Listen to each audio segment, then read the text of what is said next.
A igreja possa se sentar. Amados, vamos falar da agenda da igreja semana, né? Sexta-feira nós temos reunião, né? Às 19h30, reunião de oração. E no domingo, às 9 horas, escola dominical. Tem mais algum aviso? Alguma coisa que eu omiti aqui, irmãos? Amados, é muita grande satisfação que eu venho à frente da igreja como um vaso na mão de Deus, não por mérito meu, mérito nenhum nós temos, mas sim pela única e exclusiva misericórdia do Senhor. Se não fosse por Ele, eu não sei o que estaríamos fazendo nessa hora. Amados, nós temos sempre aberto o coração para que Deus possa vir e nos trazer uma palavra, às vezes de exortação, às vezes de encorajamento, às vezes de vitória. Hoje o Senhor nos trará uma palavra de encorajamento a depender do Senhor, porque nós passamos a deixar de confiar nos nossos braços fortes para confiar naquele que pode todas as coisas. E nós temos certeza que por mais que o culto fale de vitória, porque nós temos uma ideia de vitória que é só de prosperidade, a nossa maior vitória é Cristo Jesus ter vencido a morte. Não tem outro culto, outra adoração que vai ser diferente. Então, o mais importante de um culto, irmãos, não é eu sair daqui um culto que me agradou, mas um culto que me modificou. Às vezes é preferível a gente ouvir palavras que vai doer agora, mas que nos levam à eternidade, do que ouvir palavras que vão ao encontro da minha necessidade apenas. O Evangelho de Jesus Cristo, ele é coletivo, ele veio para que todos pudessem ouvir e todos recebam aquela palavra, segundo o Espírito Santo colocou no seu coração. Então, amados, por mais que nós tenhamos uma palavra, às vezes, dolorosa, uma palavra que machuca, mas essa palavra, ela tem que ser colocada em prática e que ela nos modifique, como modificou os profetas, como modificou os homens de Deus que passaram por essa terra. Se a palavra de Deus, ela não fizer efeito em minha vida, largue-a. Se a palavra de Deus não fizer efeito nenhum, não ter nada de diferente na minha vida, para que eu vou continuar ouvindo palavras que não têm poder? Amados, a leitura de hoje e o nosso tema da noite, nós vamos buscar lá em 1 Reis, capítulo 17, versículo 1 ao 7. 1 Reis, versículo 1, capítulo 17, versículo 1 ao 7. Amém? Todos encontramos aí?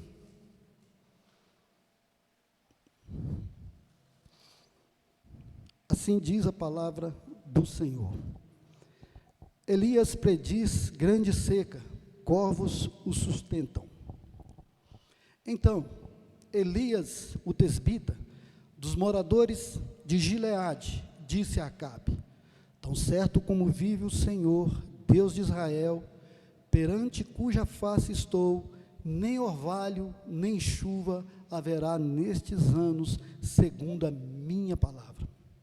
Veio-lhe a palavra do Senhor, dizendo: retira-te daqui, vai para o lado oriental, esconde-te junto à torrente de Querite, fronteira ao Jordão.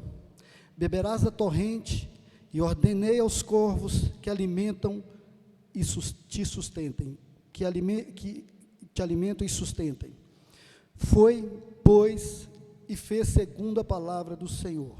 Retirou-se e habitou junto à torrente de Querite, fronteira ao Jordão. Os corvos lhe traziam pela manhã pão e carne, como também pão e carne ao anoitecer, e bebia da torrente. Mas, passados dias, a torrente secou, porque não chovia sobre a terra. Fecha teus olhos. Senhor, meu Deus e meu Pai, obrigado, Senhor, por esta palavra que Tu nos deste neste momento.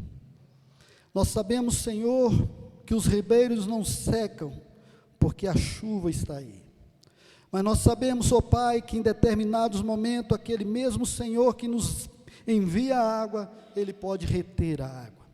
E nós cremos, Senhor, que neste momento, o Senhor vai trazer uma palavra, a Tua água, uma água viva, que traz-nos conforto, consolo e encorajamento. E que nós possamos, nesta noite, sairmos daqui grandemente alegres, porque o Senhor se manifestou para nós, e o Senhor está aqui no nosso meio. Nós te damos graça, porque a Tua palavra é viva e eficaz, e ela dura para sempre, em nome de Jesus. Amém. Amados, o tema da mensagem é o seguinte: a fonte secou. Vocês já viram quando alguém tem alguém que banca ele, que fala assim, agora a fonte secou. Mas nosso Cristo, o nosso Deus, nos traz essa noite uma palavra, que a nossa fonte pode secar. Mas em qualquer e toda situação, o Senhor tem um passo à frente em relação ao nosso pensamento. A nação de Israel estava em crise. Dos 6 reis que haviam precedido a Acabe, 2 haviam sido assassinados e o outro havia se suicidado. Israel teve 19 reis em 8 dinastias. Nenhum deles andou com Deus. Nenhum dos reis do reino do norte andou com Deus. Acabe, aqui citado, é o pior de todos, é o que a Bíblia nos diz. Acabe foi o pior rei de Israel. E se isso não bastasse, ele casou-se com uma mulher terrível. Ele casou-se, podemos chamar assim, com a pior mulher do mundo. Quando nós temos que falar que uma mulher é ruim, nós falamos, Jezabel está aí, não é assim? Então Acabe casou com ela. Ela era assassina, feiticeira, mandona, e Jezabel foi a mulher que disseminou em Israel o culto a Baal. Jezabel era da terra dos Sidônios, e ela trouxe para Israel o culto a Baal, o Deus dos Sidônios. A nação de Israel dava passos largos e resolutos para o caos. Assim era a situação de Israel, não muito diferente de nações hoje existentes. Esses 19 reis foram todos ímpios, esses 19 reis de Israel.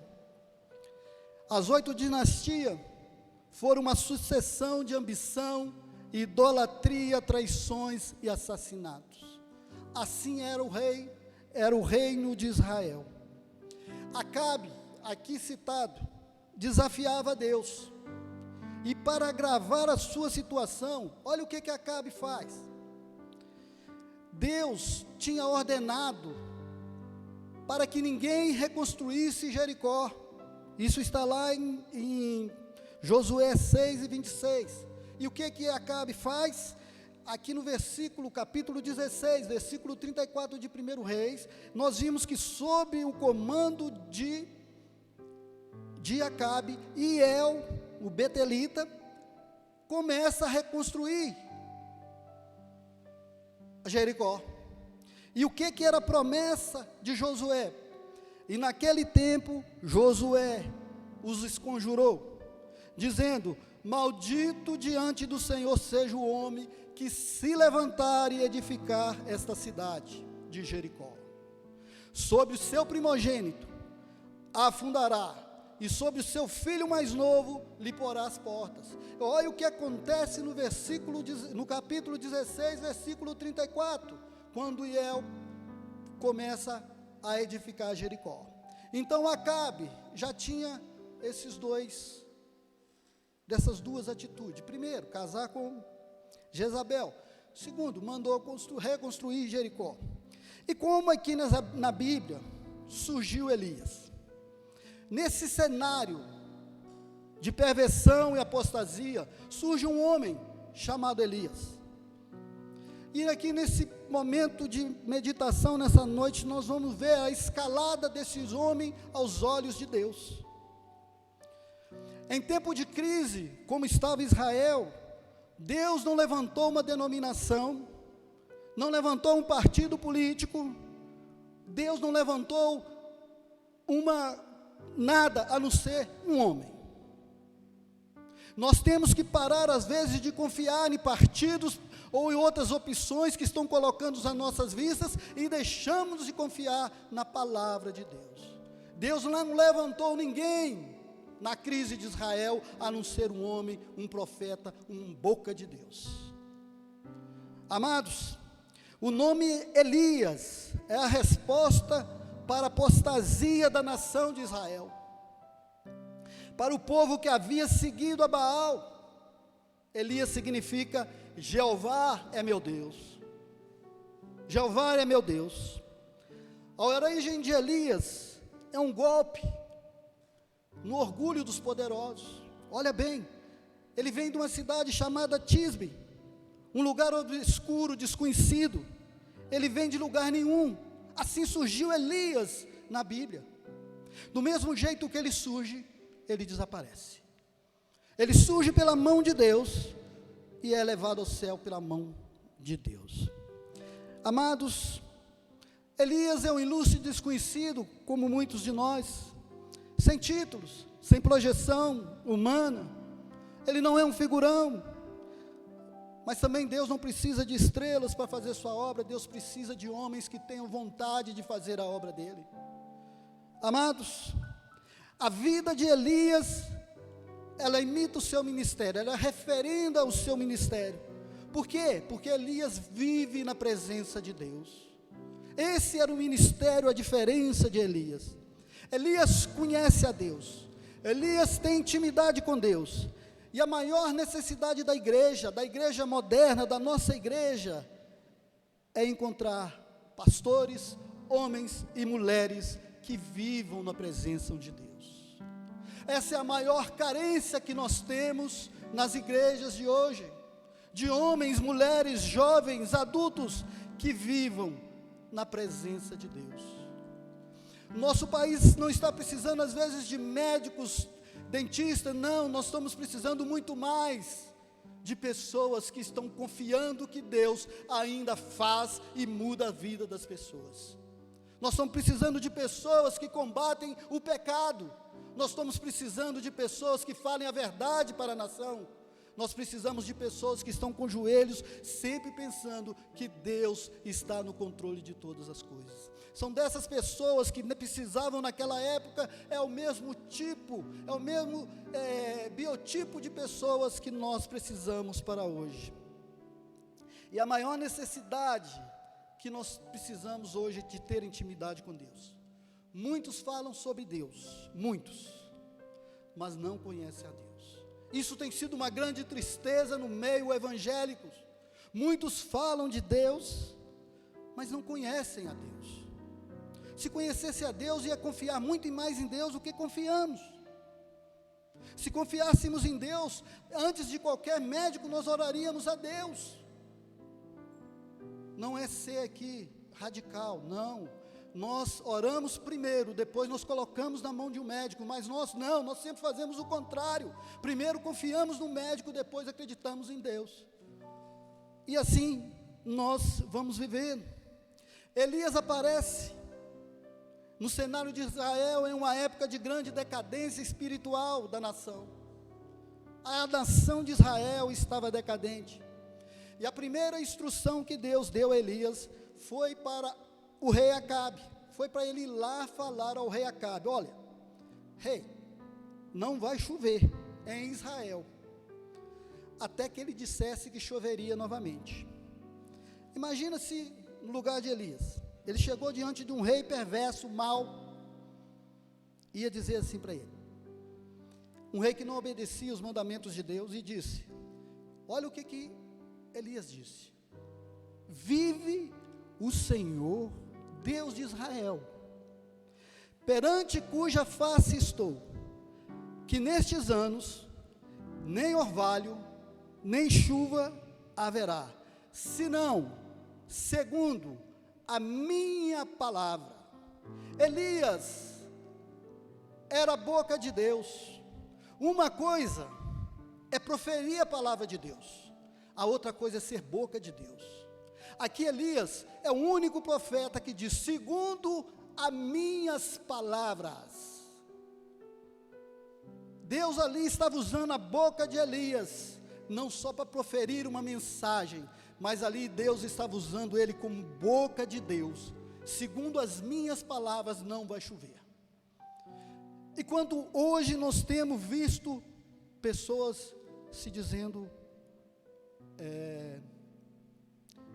revela as coisas para os outros, e elas, muitas das vezes, falando que Deus falou, que Deus não falou, e a coisa acaba não acontecendo. Gente, precisamos sermos bereanos, conhecermos o que é de Deus e o que não é de Deus. Aqui nós vimos um homem que falou, segundo as minhas palavras, não vai chover. E durante 3 anos e 6 meses não choveu. Até que Deus virou para ele e falou de novo, vai lá agora e fala que chove, vai chover, e choveu. Isso é Deus. E Elias, após essa palavra profética, que ele foi para o rei Acabe, Elias se torna um marginal para o Acabe. Se torna o homem mais procurado de Israel. Aí Deus ordena ao profeta que vai e se esconda junto ao ribeiro de Querite. A nação de Israel precisava passar por esta grande crise para reconhecer a soberania de Deus. Enquanto Elias precisava passar por Querite para aprender as lições de Deus e depender inteiramente de Deus. Elias precisava passar por Querite para depender inteiramente de Deus. Amados, e Elias vai. Acabe ficou com ódio de Elias. E Deus certamente sabia disso, não era novidade nenhuma para Deus, né? Imagine vocês, jovens, adultos aqui que estão, homens, mulheres, você no lugar de Elias. Aí Deus vira para você e fala assim, puxa, o quê? Eu vou ser alimentado por corvos. Imagine se tivesse internet na época, lá na época de Elias. Ele deveria buscar lá no Google, lá, casos de pessoas que foram alimentadas por corvos. Qual que seria o resultado? Nenhum resultado encontrado. Seria isso. Imagina Elias caminhando até o ribeiro de Querite. Talvez ele pensasse, alimentado por corvos. Puxa, era só o que me faltava. Mas ele vai. E aí, ele foi sustentado por corvos e bebia do ribeiro de Querite, que Deus tinha preparado para ele. Porém, no versículo 7 acontece uma coisa interessante. Olha o que acontece. Não havia chuva na terra, porém o rio secou. O rio secou. E agora, o que fazer? O que fazer? O rio que eu bebia secou. Agora já não tem mais o que fazer. O Deus me mandou para aqui e até o rio secou.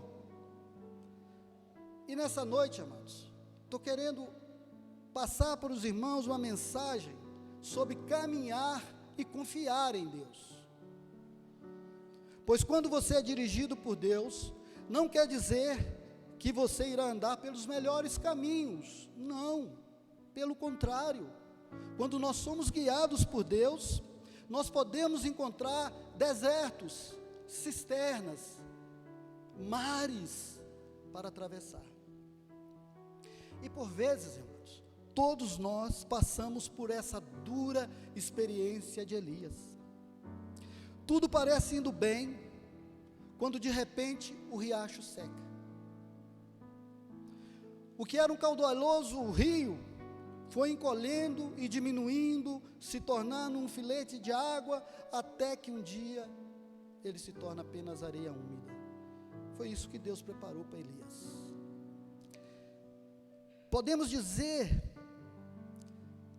que muitas pessoas, no momento, você conhecia a alegria de ter saúde, você era uma pessoa saudável, estar com 1000 projetos, então aparece um tumor, desenvolve dentro de você, o que exige uma cirurgia que nós sabemos que pode se dar certo ou não. O riacho secou para você.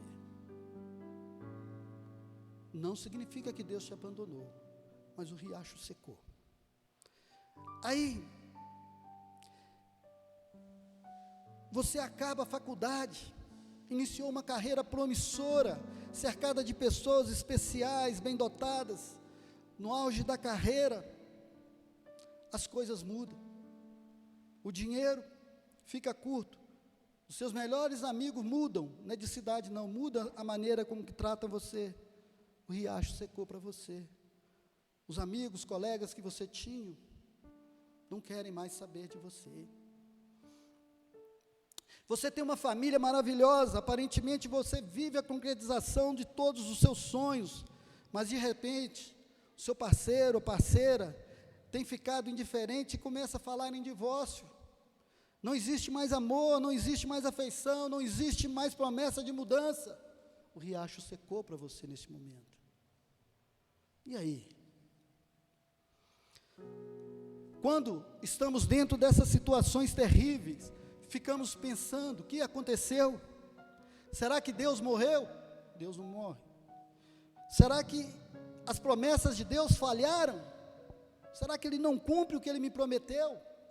Será que porventura poderia Ele ter se esquecido de mim? São essas as perguntas que passam em nossa mente. Amados, Elias estava vivendo essa situação terrível de perda. Ele não tinha o mínimo necessário para se sustentar. Ele já não tinha mais a água. E ele teve que aprender algumas lições preciosas. Lições essas que nós podemos trazer para nós nessa noite. Lições preciosas lá no meio daquele deserto, lá em Querite, que o riacho secou, no qual você também está vivendo. E quem sabe o seu riacho pode secar de uma hora para outra, e o que você vai fazer? Os nossos riachos, irmãos, secam por causa das orações que fizemos um dia. Olha que incoerente. Quem pediu para cessar a chuva? Foi você? Foi eu? Não, foi Elias. E agora que a chuva não chovia, o rio ia secar. Amados, um dia Elias havia pedido que assim acontecesse. Essa seca foi predita pelo profeta Elias. Ele estava sendo perseguido. Aí ele pede a Deus para que não chovesse. Aí ele vai e se refugia junto ao ribeiro de Querite. Elias ficou em Querite, sendo sustentado pelos corvos e até o riacho secar. Deus cuidou de Elias para que não morresse de fome, já que não podia andar livremente. Elias não podia andar livremente mais, ele estava sendo procurado. Em Tiago 5,17, as palavras de Deus diz assim: Elias era um homem semelhante a nós, sujeito aos mesmos sentimentos, e orou com instância para que não chovesse sobre a terra, e por 3 anos e 6 meses não choveu, e quando ele orou de novo, choveu. É por isso que não choveu. Elias tinha pedido para não chover. Os mananciais e riachos, se não chover hoje, agora, em mês de agosto mais ou menos, nós não teremos águas. é um grande problema nosso. Muitas vezes esse é o problema nosso. Nós queremos que Deus haja em nossas vidas, mas não queremos que doa. Nós queremos só o agir de Deus, mas que não doa nem um pouquinho. Queremos ser piedosos, mas que nesse processo de transformação que Deus está nos preparando, nós não queremos sair machucado. Nós não queremos passar por querite. Eu não quero ficar com fome, com sede. Nós estamos querendo sempre maturidade instantânea, que não exija muito sacrifício. Queremos que Deus haja, mas que não mexa no nosso conforto. Nós queremos que Deus haja, mas não mexendo comigo, não mexendo no meu conforto, está tudo bem. Amados, o campo de treinamento espiritual de Deus não funciona desse jeito, não. Se um dia nós oramos para Deus nos abençoar, prepare-se. Talvez a bênção de Deus não nos leve a um rio caudaloso, de fartura, mas um riacho seco de escassez. Elias pediu, Deus ouviu, agora Deus está agindo. Eu tenho um propósito na vida de Elias, e eu vou fazer até o fim. Os riachos, irmãos, só podem secar, mas a graça de Deus jamais acaba. Nós precisamos aprender a confiar em Deus, porque é muito fácil confiar em Deus quando a água do ribeiro está jorrando. Quando tem muita água é fácil. O nosso ribeiro seca quando passamos pela prova da vida. No casamento, nas finanças, na saúde, nas amizades. O Deus que dá a água pode reter a água para te admoestar.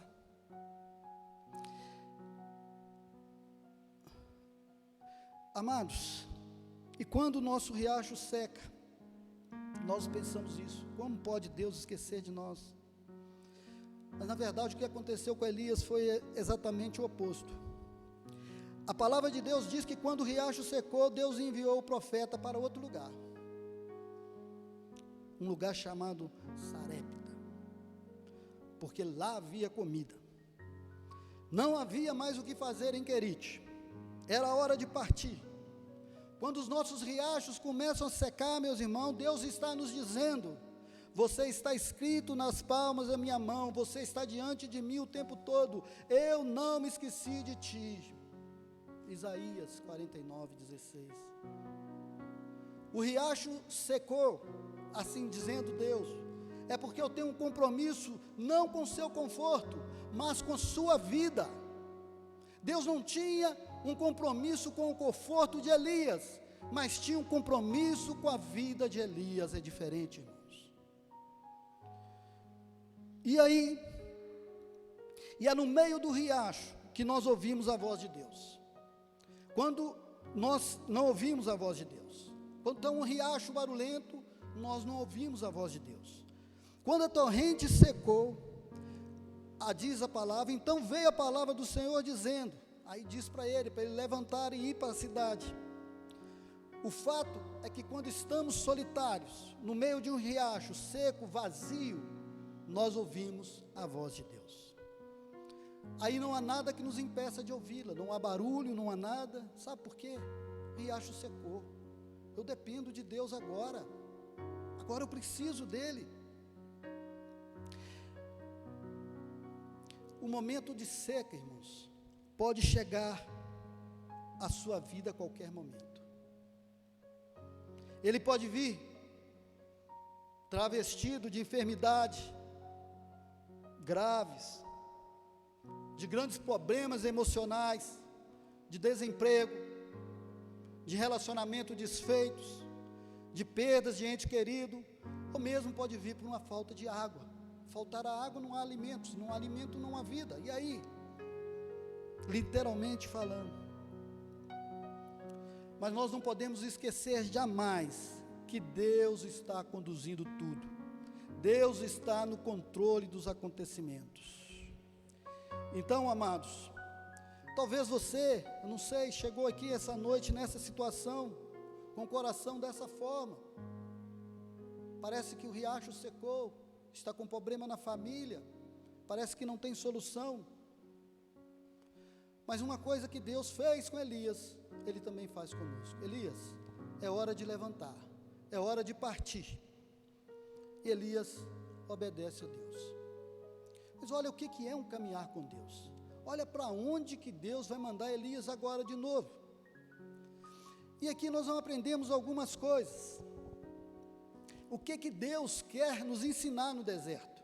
Qual que é a pedagogia, andragogia de Deus, quando estamos no deserto da vida? Como? O que será? Primeiro, Deus trabalha em nós antes de trabalhar através de nós. A primeira coisa que Deus faz é essa. Ele tem que trabalhar em mim, para depois trabalhar através de mim. Por que Deus faz isso? Deus tira Elias do palco, tira debaixo dos holofotes, debaixo das luzes, e o envia para o deserto, para a solidão.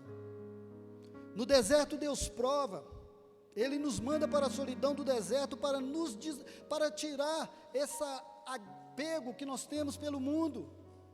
Deus fez isso com Paulo, tirou ele de Jerusalém, levou para Tarso, ficou anos no anonimato. E Ele quer fazer isso às vezes comigo, com você. Quer nos levar para Querite, para que depois nós possamos ser usados por Ele. No deserto precisamos depender mais do provedor do que da provisão. Não tem provisão, agora eu dependo de Deus. É isso que Deus quer fazer comigo, com você, que nós sempre dependemos dEle. Se vamos tomar uma atitude, que primeiro tomamos opinião com o nosso Deus, depender de Deus.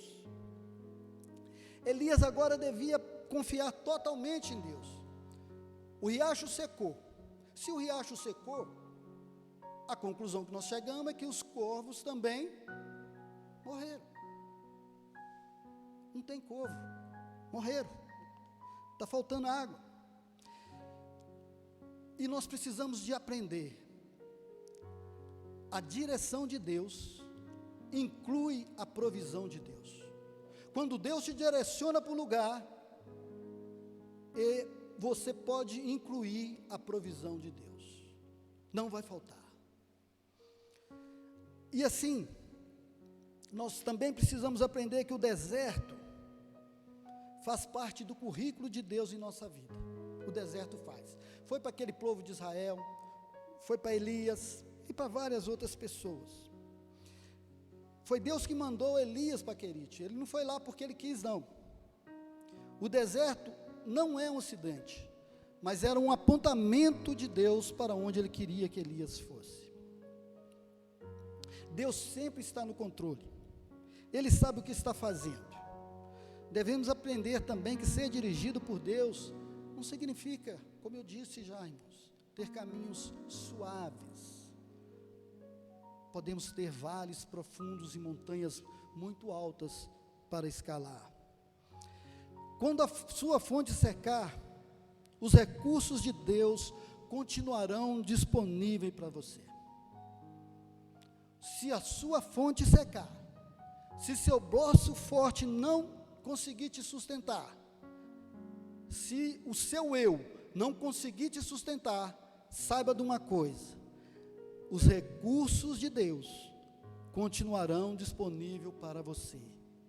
Elias estava onde Deus mandou ele estar, no tempo de Deus, no tempo que Deus ordenou, mas a fonte secou. Mas quando a fonte seca, Deus sabe onde você está, para onde deve ir e o que deve fazer. A fonte secou porque Elias estava orando e Deus agiu. Às vezes, a fonte seca no casamento, nas finanças, na saúde, nos relacionamentos. Mas eu quero te falar uma coisa, irmão. Quando os recursos da terra acabam, os recursos de Deus continuam absolutamente disponíveis para você. Se o recurso da terra acabou, os recursos de Deus continuam absolutamente disponíveis para você. Isso é ser dependente de Deus. Amados, e o que fazer quando essa fonte seca? O ribeiro seco estava nos planos de Deus, já estava. Devemos caminhar sempre. A fonte às vezes não seca, não é porque você pecou, não. Quando isso acontecer é porque Deus está preparando um novo caminho para você. Foi assim com Elias. Elias não pecou, mas o rio secou. Deus tira Elias de um lugar e leva Elias para outro. Isso pode acontecer com você. Elias agora é enviado a um lugar chamado Sarepta. Elias é enviado à sede do Deus Baal. Deus levou Elias para ser preparado no deserto, agora está trazendo ele de volta para combater os falsos deuses. Deus está preparando Elias para um confronto com Baal.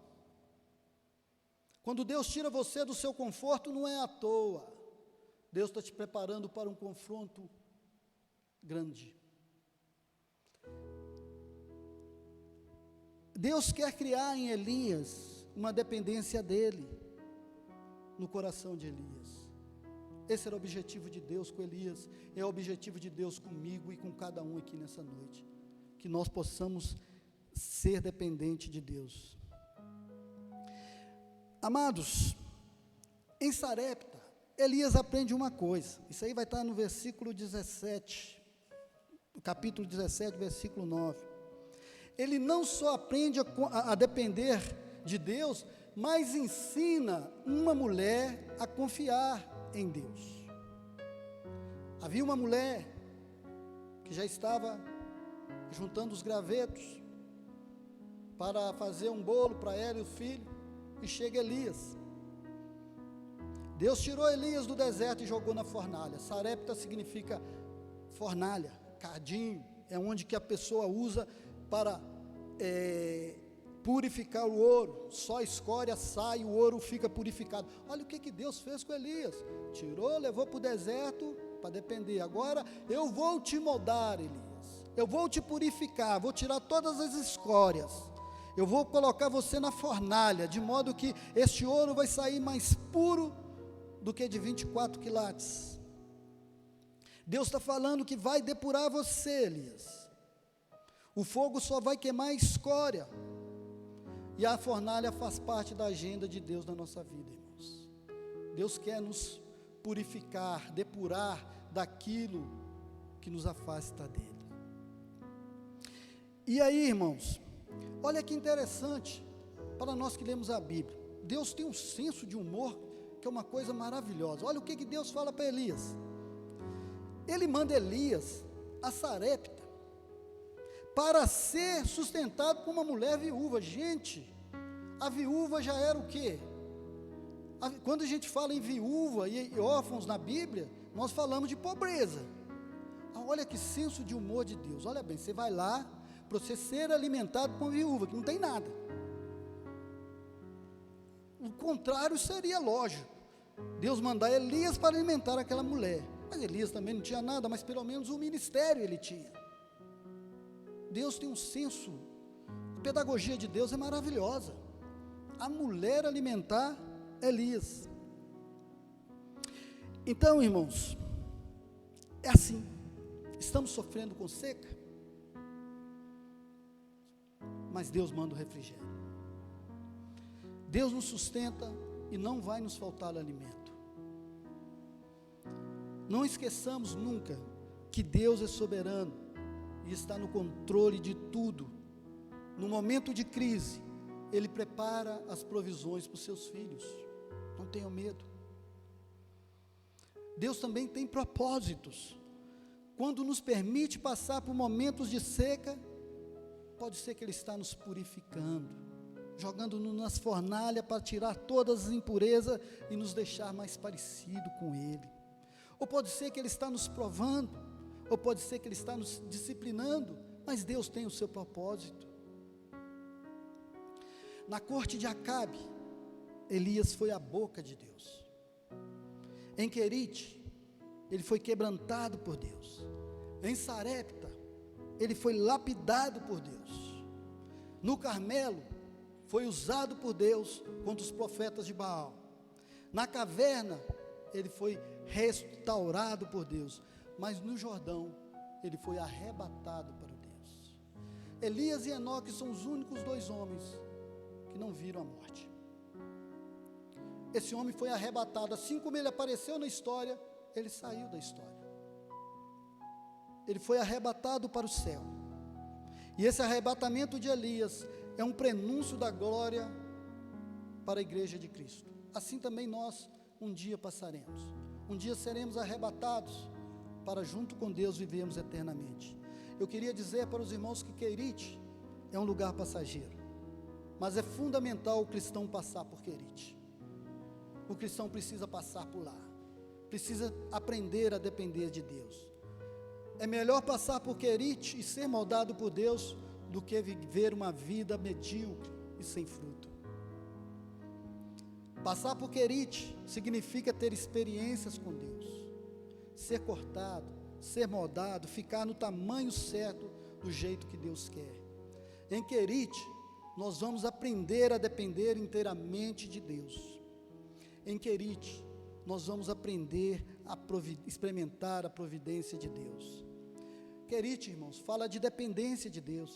Querite é lugar de mudança, como foi para Elias. Querite é lugar de treinamento, onde somos treinados por Deus. Querite é lugar da providência de Deus. Quem passa por Querite nunca mais será o mesmo. O cristão que passa por Querite nunca mais vai ser o mesmo cristão. Ele vai aprender a confiar em Deus. Amados, depender de Deus não é tarefa fácil para nós humanos. Não é. A nossa tendência humana é querer agir por conta própria.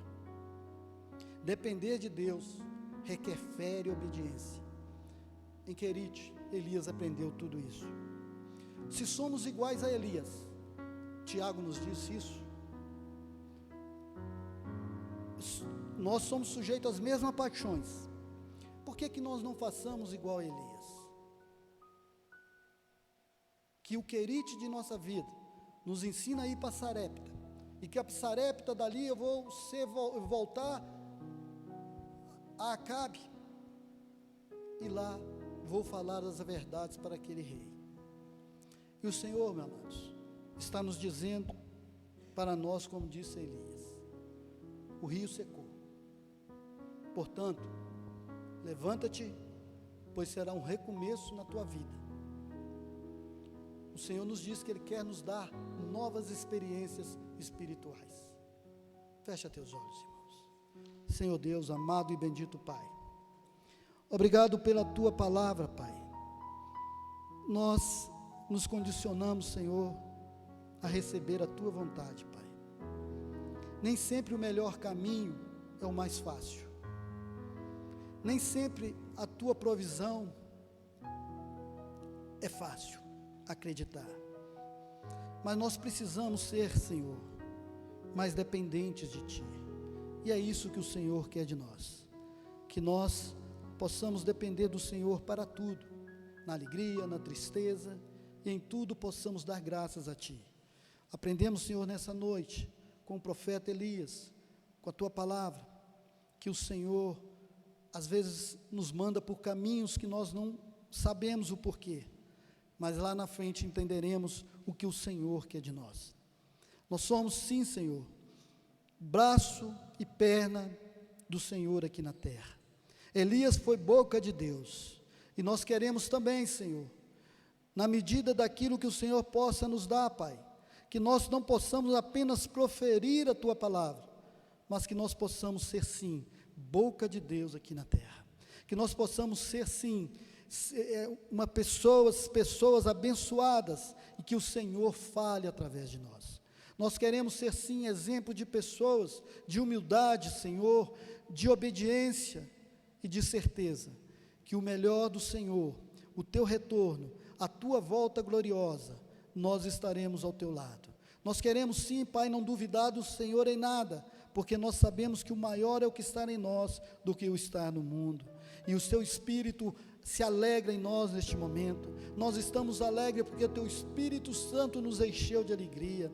Nós estamos aqui satisfeitos, cobertos da tua presença, Pai, e que ela sempre reine em nossas vidas, Pai. Nós queremos sim, Pai, assim como Elias, Pai, ser boca do Senhor aqui na terra.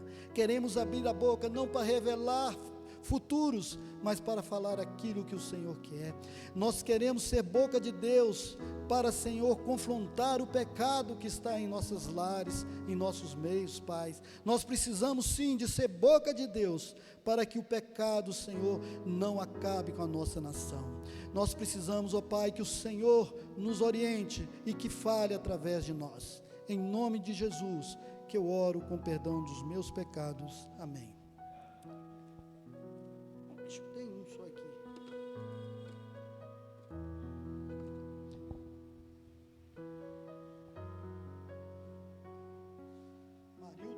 Marilda Lisboa, família do altar. Amém? Amados, estamos encerrando o nosso culto. Foi um prazer estar com os irmãos aqui e que nós possamos ter uma semana abençoada. Que Deus possa nos levar em paz e que nós possamos ser boca de Deus onde quer que andamos. Onde quer que passamos, que as pessoas veem em nós pessoas melhores, não melhores com orgulho, mas melhores espiritualmente, mais preparadas por Deus para este mundo tenebroso que temos enfrentado. Que nós possamos sim, amados, termos uma vida diferente das pessoas, não uma vida que nós queremos apenas, mas aquela que Deus nos reservou. Se Deus te mandou um querite nessa semana, se Deus te mandou ao deserto, não desanime, porque a próxima batalha pode ser Sarepta. E queria te dizer também, irmãos, que deserto não é o lugar que Deus escolheu para os servos deles ficar. O deserto é o lugar onde que nós passamos para aprender, e quando aprendemos, devemos ensinar aos outros aquilo que Deus nos ensinou. Que Deus esteja conosco essa semana, e que teu Filho amado, Cristo Jesus, esteja sempre ao nosso lado, e que nós possamos render graças a Ele, porque é para isso que vivemos. Em nome de Cristo Jesus, tenhamos uma boa semana. Amém, irmãos.